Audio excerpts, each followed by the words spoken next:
ஜெபம் பண்ணுங்க அப்படின்னு ஒரு வார்த்தையை திரும்ப திரும்ப சொன்னாங்க. பாவ அறிக்கை செய்யுங்க, சுத்திகரிப்புக்கு வேற ஆளுங்க அப்படின்னு ஒரு வார்த்தையை திரும்பி சொன்னாங்க. பாபு நான் உள்ள நுழையும் போது அவர் ஒரு வார்த்தை சொன்னாரு, ஏசப்பா இந்த உலகத்துக்கு வந்த ஒரு தெய்வீகமான நோக்கம் நம்முடைய வாழ்க்கையில் இருக்கிற சாபத்தை மாற்ற. அந்த சத்தம் தான் எனக்கு முதலாவது இந்த ஆலயத்துக்குள்ள வரும்போது கேட்டது.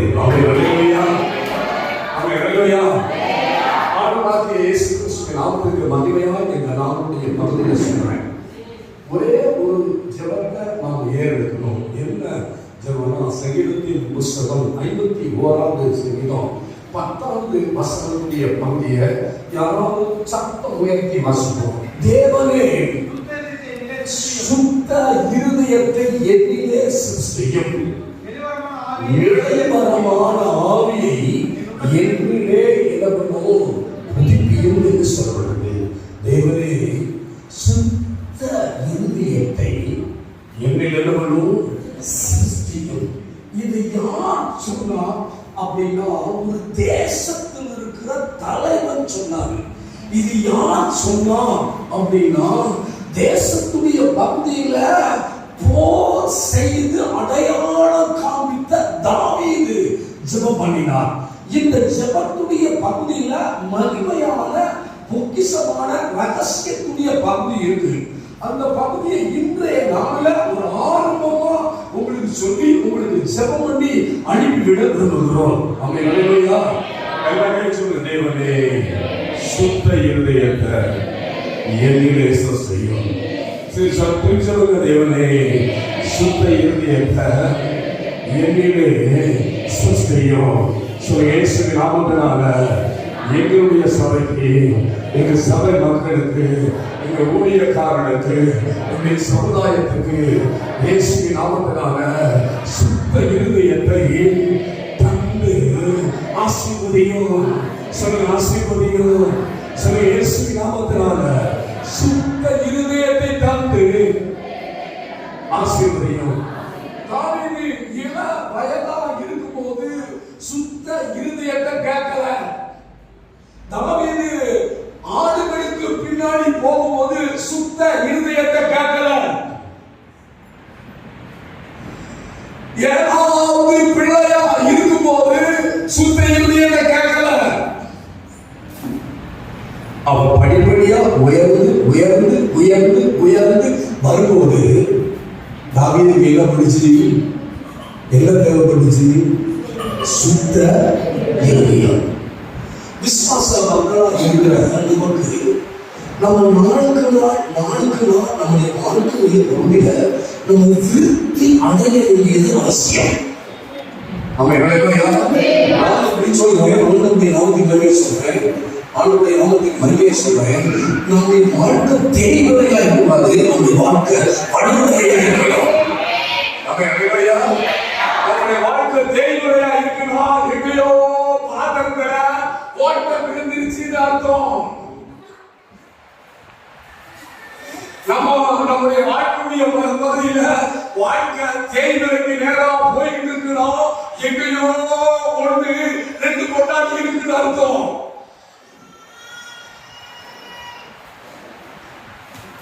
எங்கேயோ ஒரு இடத்துல பானையில ஓட்ட விடுதுன்னா அந்த பாத்திரம் கடற்காரனோட சேர்ந்துட்டாருன்னு அர்த்தம். தாவீது கடைசி காலத்தில் யாரோட சேர்ந்தார்? ஒன்று அவிசுவாச பிள்ளைகளோடு சேர்ந்தார், இரண்டாவது காயப்பட்டவரோடு சேர்ந்தார், மூணாவது யாரு? கடன்பட்டவரோடு சேர்ந்தார். கடன்பட்ட பாஸ்டோடு சேர்ந்த ஆளு வாழ்க்கையில கடனுடைய சபையா மாத்திடுவாரு. இளம் வயதில் இருக்கும்போது தாவீது கடற்காரனோடு சேரல. இளம் வயதில் இருக்கும்போது தாவீதுக்கு சுத்த இருதயம் தேவைப்படல. இளம் வயதா இருக்கும்போது அவன் மாளிகையுடைய பகுதியை விரும்பாத போது சுத்த இருதயம் தேவைப்படல. என்னைக்கு கர்த்தர் தாவீதை என் இருதயத்துக்கு ஏற்றவன் என்று தெரிந்து கொண்டாரோ அன்றைய நாளுடைய பகுதி அவன் வாழ்க்கையின் உயர்வின் வாசப்படி. அப்ப நல்ல சத்தமா சொல்லுங்க, சத்தமா சொல்லுங்க. என்னிலே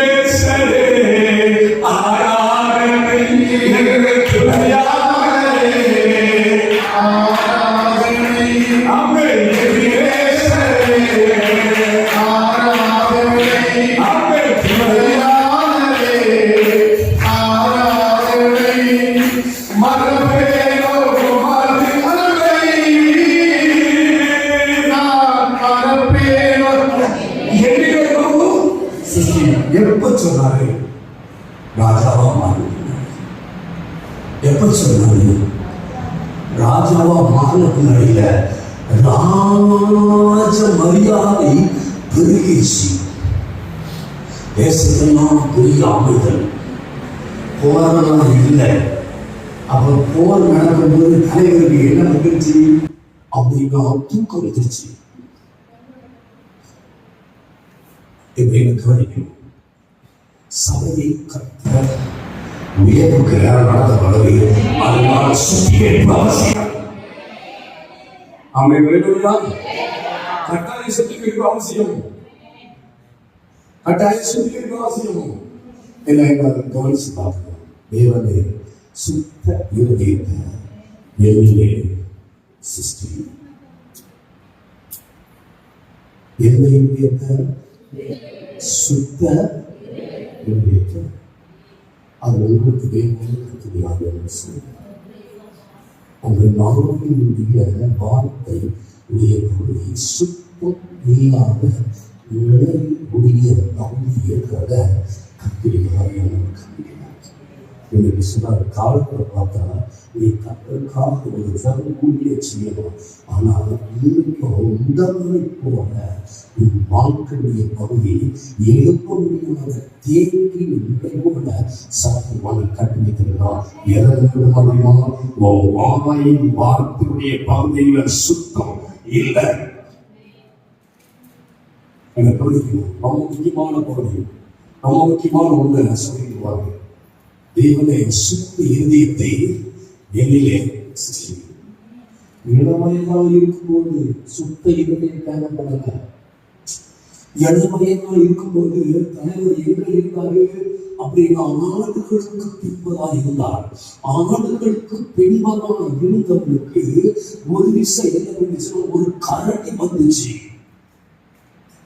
இந்த கரடியுடைய பகுதிக்கு வேத வல்லுநர்கள் இப்படி சொல்றாங்க. எப்படி அப்படின்னா அந்த கரடி என்பது மாம்ச இச்சையுடைய பகுதி வந்துச்சு. அப்போ ஏழ்மையில் இருக்கும்போது மாம்ச இச்சையுடைய பகுதிக்கு விலகி இருந்த வாலிபன் தான் தாவீது. அவரை விடுவியா கட்டி வாழ்க்கையா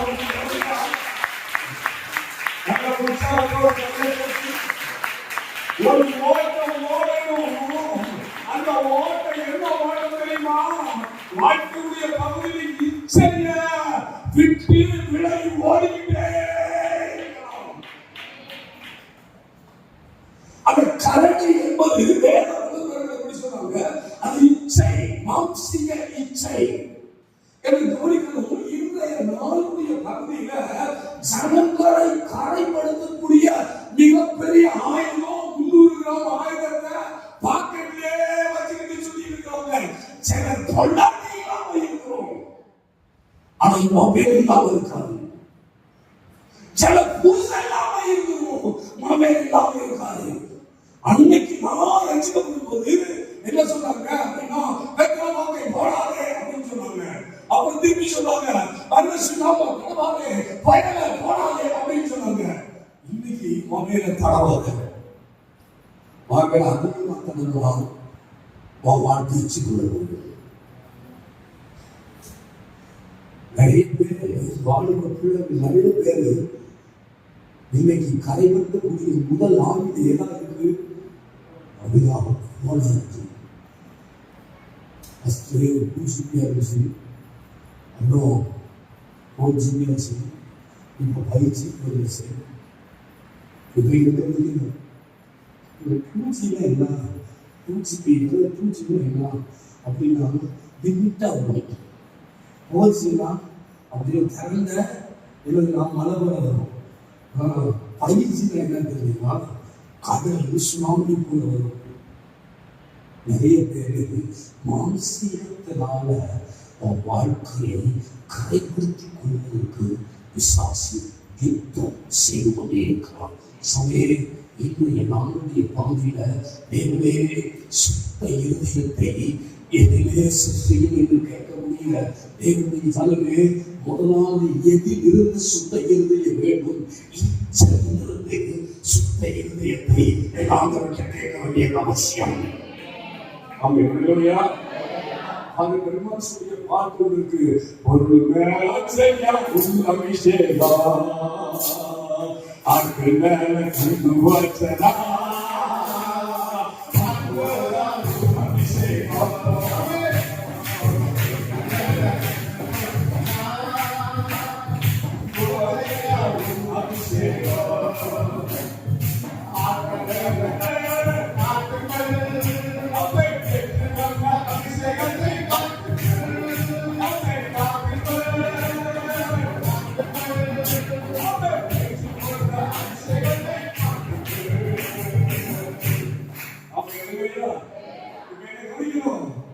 காத்து கொள்ளணும்.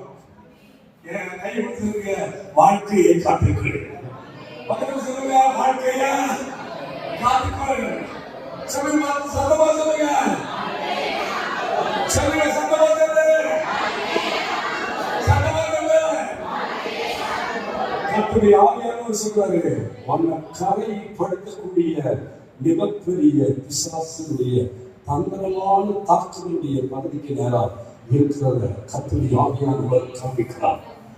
வாழ்க்கையுடைய பகுதியில் முன்னேற முடியாதபடிக்கு ஒரு பொல்லாத பிசாசு உன்னோட விருப்பம் பண்ணி கொண்டிருக்கிற நிலையை ஆண்டவர் காட்டுறார். இன்றைக்கு உன்னை காத்துக்கிறதுக்கு இருளில் இருந்து வெளிச்சத்துக்கு நேராக, இருளில் இருந்து இயேசு அப்பாவுக்கு நேராக வரதுக்கு அண்ணா ஒத்துக்கிட்டீங்கன்னா, ஒப்பு கொடுப்பீங்கன்னா, நீ வீட்டுக்கு போகும்போது வீட்டுக்குள் இருக்கிற மந்திரவாத வன்முறையுடைய பாதையில் நிச்சயமாய் அழிக்கப்படும். வந்து அவன் என்ன பண்றான்னா, அந்த கரடியை ஜெயிச்சான். இரண்டாவது பகுதி அவன் என்ன பண்றான்னா, சிங்கத்தின் வாய்களுக்கு ஆட்டை தவறிட்டான்.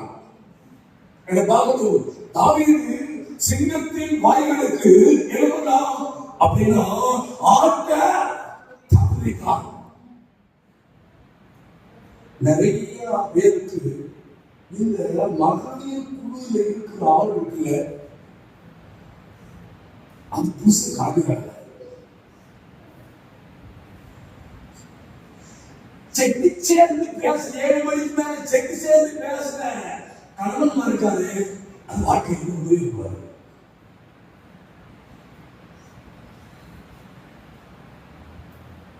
மனம் காட்ட வாழ்க்கை கூடாது. பக்கத்தில் சொல்லுங்க, கடல் சொல்லுங்க,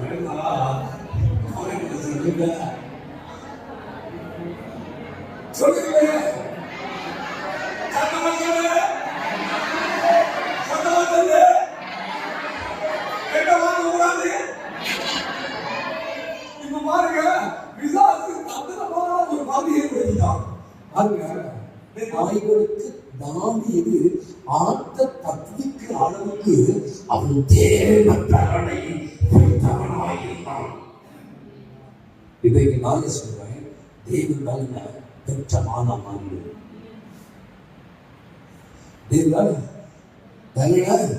பெற்ற நபரா மாறியது. அப்ப நான் கவனிக்கணும், என்ன கவனிக்கணும், அண்ணமாரோட கவனிக்கணும், கட்டாயம் குடும்பம் பண்ணணும். கட்டாயம் போறாம போடுறீங்களோ இல்லையோ, கட்டாயம் சேர்ந்து சாப்பிடுறீங்களோ இல்லையோ, கட்டாயமா 10 நிமிஷமா ஜெபம் பண்ணுங்க. அப்ப சிங்கத்தின் வாய்க்கு தப்பிக்க முடியும். சத்தமா சொல்லுவோமா, சத்தமா சொல்லுவோமா. ஜெபிக்காதால் சிங்கத்தின் வாய்க்கு தப்பிக்க முடியாது.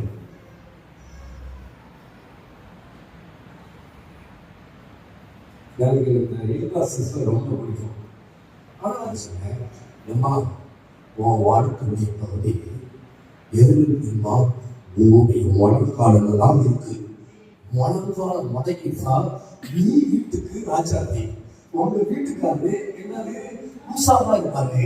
இல்ல நீ முழங்காலம் முடக்கலன்னா அவர் என்ன பண்ண முடியாது. நீ எல்லா வரைக்கும் கோவப்பட்டாலும் உங்க வீட்டுக்காரங்க என்ன முடியாது, வாய்க்க முடியாது. நான் தேவ மனுஷனா இருக்கிறேன். எல்லா சிஸ்டரை பிடிச்சி உங்களுக்கு தெரியுமா, ரொம்ப முக்கியமான பகுதி தெரியுமா, ஜெபம். நம்ம நடைமுறையா சத்தமா சொல்லுங்க. நம்ம யாரா இருக்கணும், பாருங்க சொல்லி ஜெபம் பண்றாங்க. சொல்லுங்க, பக்கத்துல சொல்லுங்க, பக்கத்துல சொல்லுங்க, பக்கத்துல சொல்லுங்க, பக்கத்துல சொல்லுங்க, பக்கத்துல சொல்லுங்க சார், பக்கத்துல சொல்லுங்க. எனக்கு வந்து 3 பேருக்கு கூட சேரக்கூடாது. பக்கத்துல 3 பேரோட சேராத, பக்கத்துல 3 பேரோட சேராத. ஒன்று விபச்சாரக்காரன். சொல்லுங்க, ஒன்று விபச்சாரக்காரன். சொல்லுங்க சந்தோஷம், ஒன்று விபச்சாரக்காரன். 2வது பகுதி, 2வது கடன் வாங்குவதை ஊக்குவிக்கிறவர். சொல்லுங்க, சத்தமா சொல்லுங்க. சொல்லமா சொல்லுங்க, பக்கத்துல சொல்லுங்க, சொல்லுங்க, பக்கத்துல சொல்லுங்க. 3வது யாருன்னா ஊழியக்காரரை குறை சொல்றாங்க. சொல்லுங்க, ஊழியக்காரன். சத்தமா சொல்லுங்க, சத்தமா சொல்லுங்க. நிறைய பேர் இருக்கு, நீயே வட்டிக்கு மாட்டிட்டு பார்த்து சொல்றாரு, உனக்கு ராஜ நேர்மையை ஆவியை போல என் ஆவியை வைத்து எல்லாருக்கும் கற்பனை யாருன்னு சொன்னாங்க, நீ கலவ நாடுகளை நடத்துவது போல மெதுவாய் நடத்தக்கூடிய தேவனை ஆகிய ஆண்டவர் மாற்றப்படுகிறார். 3வது பகுதி, நீ தாவீதா உன் அபிஷேகத்துடைய பகுதியை கிருபையை கர்த்தர் வைத்திருக்கிறதுனால கோலியாத்தை சந்தித்தேதான் தீரணும். ரொம்ப முக்கியமானவங்க கடன்களை ஊக்குவிக்கிற ஆளோட சந்திய. அதனால இந்த கலர் சட்டை கூடுற மாதிரி, மரியாதை கூடுற மாதிரி மனசுல தோணிச்சு. எங்க பாசமா கார்ல போடாதா, வேலையா மாற்றமா கார்ல போடாதா, பைக்ல போடாதா, மரியாதை சூழ்நிலை வந்துருச்சு. அதனால உங்க பாஸ்டர் இப்ப கடன்காரனா மாறினாரு. யார் பாசமே அதை கை தூக்கு அசைக்கலாம், இல்ல சிரிக்கலாம், எப்படி செய்யலாம், பண்ண மாட்டேங்கிறீங்க.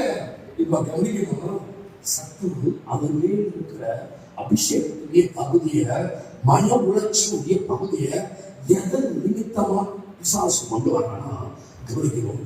கடலின் நிமித்தமா பிசாசு கொண்டு வரான். 2 பகுதியில உங்க வீட்டுக்காரர் விளைவிக்கிறதுக்கு போராடினார். ஒன்று செடிக்காம அடைய வைக்க பார்த்தோம், அடைய வைக்க பார்த்தோம். அப்ப நீங்க அப்படின்னு சொல்லி நிமித்தம் ஜெபத்துக்கு நேரம் வந்துட்டாரு. இப்போ இவர் கடனுடைய வலையில சிக்கிறார். தேவஜனமே ரொம்ப அவசரம். இந்த கடனை கட்ட முடியாம நீங்க வர நாளுல ரொம்ப மன உணர்ச்சியுடைய பகுதியை விசுவாசம் யுத்தம் செய்வது எனக்கு கவனிக்கணும். ஆண்டவர் சொல்லாத இருந்துச்சு, அதனால் கடந்துச்சு. ஆண்டவர் காரணம் சொல்ல நீ காரணம் அதனால சொல்றேன். பார்க்கணும், தாவீது எப்படியா சீதத்தின் வாழ்க்கையில் தப்பிக்கிறவனாயிடலாம். 3வது பகுதி, தாவீது புத்தியவனாகலாம். அதுக்கு சொல்ல புத்தியவன் சொல்லுங்க, அதை சொல்லாம சொல்லுங்க, புத்தியான கோபத்தை சொல்லுவோம். அது இருக்கா, புத்தி இருக்கா அப்படின்னு சொல்லுவோம். பைபிளே சொல்றதுக்கு 1 சாமுவேல் 18, 14, 15 தாவீது தன் செய்கைகள் எல்லாம் எனது அப்படின்னு கவனிக்கணும். கடனையே ஜெயிச்சவன், சிங்கத்தை ஜெயிச்சவன் எதை எப்படி புத்தியானவனா? கைவிட்டு சொல்லுங்க, புத்தியானவனா சொல்லுங்க, புத்தியானவனா. சொல்லுங்க, என் வாழ்க்கையில புத்தியா நடக்க எனக்கு உதவி செய்யும். இயேசு நாமத்தினால ஆண்டவரே எனக்கு புத்தியாக இருக்க கிருபையை தாரும். இயேசு நாமத்தில் பிதாவே ஆமென். இப்ப என்ன பார்க்கணும்? ஒன்று, அவன் ரொம்ப முக்கியமான ஆள், சுத்த இருதய வேணும்னு கேட்டான். இரண்டாவது பகுதி, அவன் வாழ்க்கையுடைய பகுதியில சுத்த இருதயத்தை கேட்டவன் ஒன்னே ஒன்று நடந்துச்சு. ஒன்றே ஒன்று, அவன் இச்சையை ஜெயிச்சான். இரண்டாவது பகுதி சிங்கத்தை ஜெயிச்சான். மூணாவது பகுதி அவன் புத்தியான. நான்காவது பகுதி என்ன கேள்வி? வேலையில் சாற்றலை. ஆனா 17:20 வாசிக்கலாம். 17:20 வாசிங்க. எழுந்து ஆடுகளை நல்ல கவனிக்கணும். நல்ல கவனிக்கணும். காவலாளி வசனம் விட்டு ஈசாய் தனக்கு கற்பித்தபடியே நல்ல கவனிக்கணும். வேலையில் சாப்பிடுறது இல்லை. இப்பவே சபைக்கு தள்ளாடு என்னது இந்த பெண்ணை 6:30 வருஷம்டா 7:30 வராது அப்படின்னு சொல்றதுக்கு கையில் பாவம் சொல்ல முடியல. ஏற்றது யாருக்கு பல அப்படின்னு கேட்க முடியல. கேட்க பண்ணிடுவாங்க. காசு போயிருல குறைஞ்சு போயிருல. அதனால சொல்றதுக்கு ரொம்ப யோசிக்கிறாரு. ஆனால் நான் சொல்றேன், அவனோட நம்பிக்கை சொல்ல வேலையில காக்க முடியாது, சபைக்கு வரும்போது காக்க முடியாது. நம்ம எழுதுவையா சட்டமா சொல்லுவோம். பக்கத்து சொல்ல வேலையில காக்க முடியாது. சத்தமா சொல்லுங்க, சத்தமா சொல்லுங்க, சொல்லுங்க, பக்கத்துல சொல்லுங்க, சத்தமா சொல்லுங்க, சத்தமா சொல்லுங்க, சத்தமா சொல்லுங்க, சத்தமா சொல்லுங்க, கை உயர்த்தி சொல்லுங்க. வேலையில ஜாக்கிரதையா இருப்பேன், என்னை அர்ப்பணம் செய்கிறேன். நாமத்தினால என் கையின் பிரயாசத்தை ஆசீர்வதியும். எனக்குள்ள நன்மை உண்டாவதாக நாமத்தில் இதாவே. இப்ப என்ன கவனிச்சு பாருங்க, ரொம்ப முக்கியமான ஒன்று உடனே நாளைக்கு அதை முடிக்கக்கூடிய விஷயம். இவ்வளவு நல்ல குணம் அடைச்சவன் பத்சேபாவோடு அவன் பாவம் செய்தான்.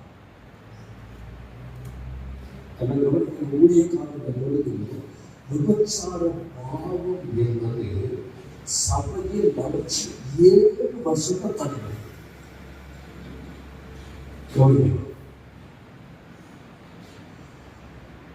பத்சேபாவோடு பாவம் செய்தான். அந்த பாவத்துடைய பகுதி அவன் உலகத்துக்கு விதவைக்கு வாழ்வு கொடுத்தது போல காமிச்சிட்டான். ஆனா விதவைக்கு அவன் வாழ்வு கொடுக்கல, அவன் உள் மனசுல யாரு பழக்கம்.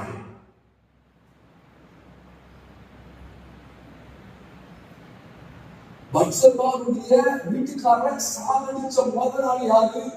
போர்முனையில சாகடிக்க உதவியா இருந்தது யாரு? தாவீது. அப்ப தாவீது இளவயதா இருக்கும்போது கரடியை ஜெயிச்சவன், இளவயதா இருக்கும்போது சிங்கத்தை ஜெயிச்சவன், முதிர் வயதா ஆகும்போது அவன் கவனத்துடைய பகுதிய விபச்சார பாவத்துடைய பகுதிக்கு போனது. இப்ப என்ன கவனிச்சு பார்க்கணும். இதை நிறைய ஊழியக்காரர் விட்டு வைக்கிறது இல்லை, நிறைய விசுவாசிகளை விட்டு வைக்கிறது இல்லை, நிறைய வாலிபர்களை விட்டு வைக்கிறது இல்லை. இன்னைக்கு சபைக்குள்ள கேட்க வேண்டியதா இருக்கு. ஐயா, கல்யாணம் பண்ணாம இருக்கிற ஆளெல்லாம் கை தூக்கு அப்படின்னு கை தூக்குறது ஆளை காட்டிலும் குடும்பம் பிரிஞ்ச ஆளெல்லாம் கை தூக்கலாம். சபையில கை தூக்குறது ஆள் இருக்கு.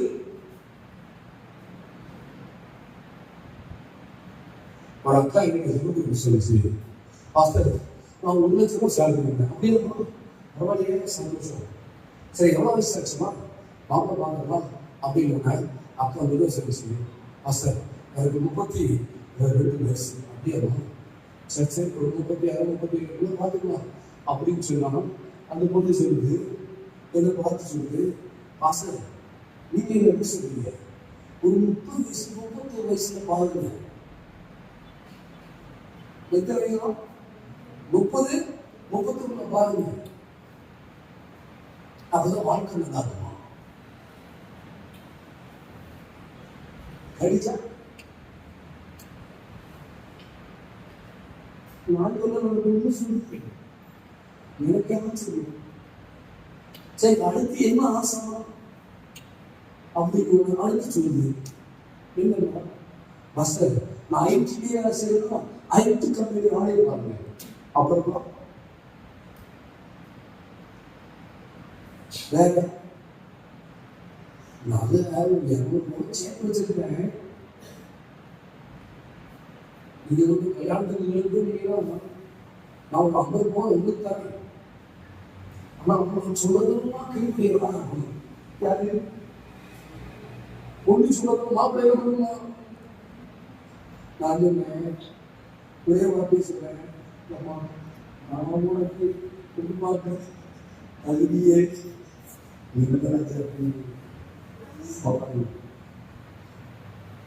நான் உனக்கு குடும்பங்க தகுதியே இல்லை அந்த இல்லாத அடிமைய என்ன பண்ணாத தொங்கல் மன்னிச்சு பார்க்க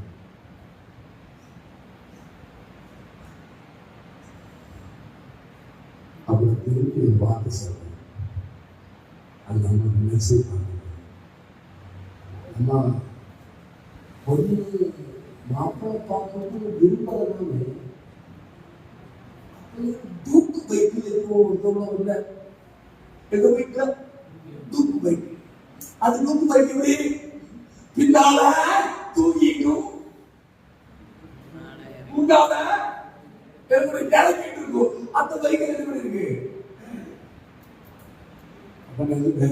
ஏன் நீ கட்டி பிடிச்சிட்டு வந்தவனே கல்யாணம் பண்ண யோசிக்கிறானா தெரியாத நான் எப்படி முன்பாக்குறது மாப்பிள் பாக்குறது அப்படின்னு கேட்டேன் அந்த அம்மா பேசவே இல்லை நீ எப்படி உறவு பேச்சு எனக்கு தெரிஞ்சு பார்க்கணும் இந்த நிகழ்ச்சியால் வாழ்ந்த ஒன்று இன்னைக்கு அப்படியே குடும்பத்துக்காக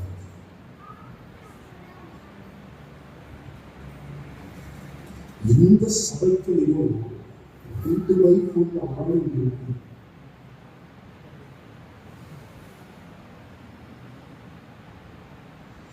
இந்த சபைகளிலும் 2 கணவனோட வாழ ஆள் இருக்கு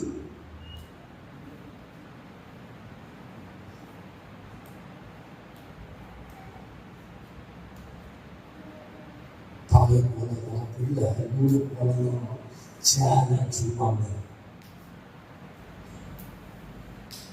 மூலே பகுதி சொல்றேன் தாவீது என்றைக்கு பாவம் செய்தானோ அன்றையிலிருந்து உடைய குடும்பத்துக்குள்ளால் ஒரு யுத்தம் வந்துட்டே இருந்துச்சு.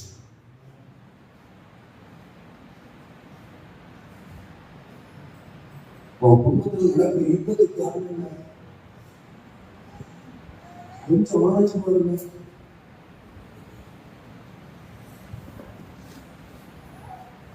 கொஞ்சம் ஆராய்ச்சி பாருங்க. ஒரு விஷயம் மனசுடைய பகுதிக்கு கருத்து பாருங்க. மொபைல் வச்சிருக்கு கல்யாணம் பண்ணுங்க அரங்கமானீங்க. எவ்வளவு நேரம் மனைவிட்ட பேசுறீங்க, எவ்வளவு நேரம் மனைவியா இருக்கிற அம்மா கணவன் கிட்ட பேசுற,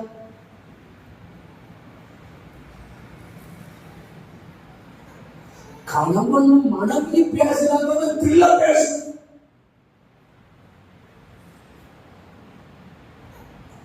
கணவன் மனைவி பாசமா இருந்தாலும் பிள்ளை பாசமா இருக்கும்.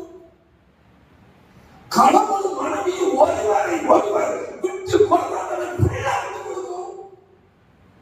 கணவன் மனைவி ஒருவரை ஒருவர் மேன்மை பாராட்டுவாங்க, கூட பிறந்தவங்க மேன்மை பாராட்டுவாங்க. கணவன் மனைவி ஒருத்தர் ஒருத்தர்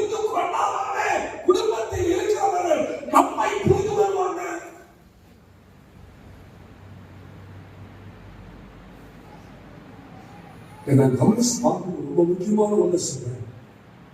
உள் மனதை ஆராய்ந்து பார்க்கறது யாரு?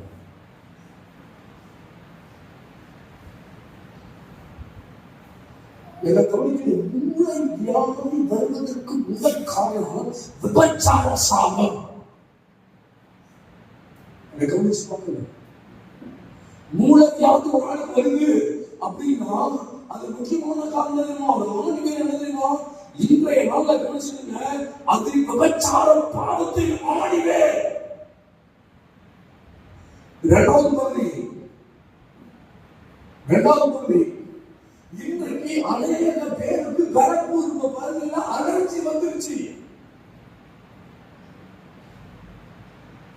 சிலர் தன்னுடைய வாழ்க்கையுடைய பகுதியில அலர்ஜிக்கு டாக்டர் போகாமையே தன்னை தானே நோத்துக் கொள்ளுகிற சகோதரிமார்கள் எங்க இருக்கிறீங்க?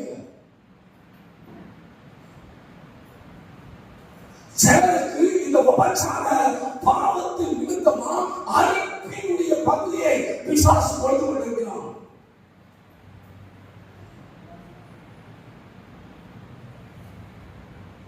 என்ன கவனிச்சு பார்க்கணும். இந்த விபச்சார சாவு மாத்திரம் அடுத்த தலைமுறையை பாய முடியும்.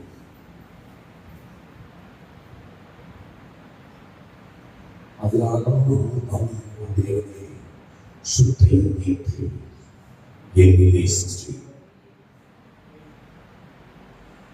தேவனுடைய இருதயத்துக்கு ஏற்றால் ராஜாவாய் மாறும்போது அபிஷேகத்தை பெற்றவன் ஜனத்தால் ஏற்றுக்கொள்ளப்பட்டவன்.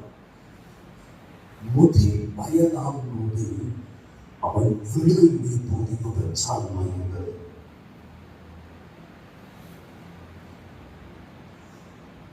யோசிச்சு பாருங்க, 10 பேருக்கு பாஸ்டா இருக்கீங்களா, ஊழியரா இருக்கீங்களா? 10 பேருக்கு தோணுவாங்க. 10,000 பேருக்கு பாஸ்டா இருக்கீங்களா? கவனமா இருக்கு. நான் விடுதலை பயிர் சொல்லிட்டு நான் தேவனுடைய மனுஷன் சொல்றேன். நிறைய இடங்கள்ல ஆண்டவருடைய நாமத்துக்கு மகிமையாக நான் ஊழிய செய்ய ஆண்டவர் பயன்படுத்துகிறார். ஒரே ஒரு சொல்ல, இந்த மேட்டுப்பாளையத்தில் இந்த இடத்தில் இருக்கிற சபையை ஆண்டவர் வளர்ச்சியை விரும்புகிறார், திருப்தி அடைய விரும்புகிறார், சுத்திகரிக்க விரும்புகிறார். அதனால் ரகசிய வார்த்தை வெளிவந்தது.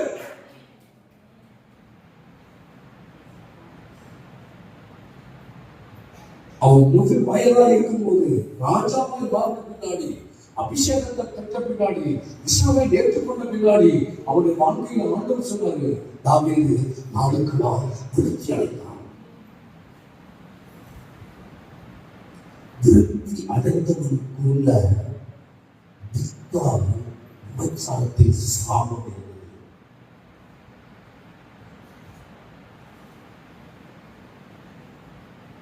நாளைக்கு பாருங்க, அவங்க பாபு பாஸ்டர்களுக்கு கல்வி கொடுப்பாங்க முடியும்.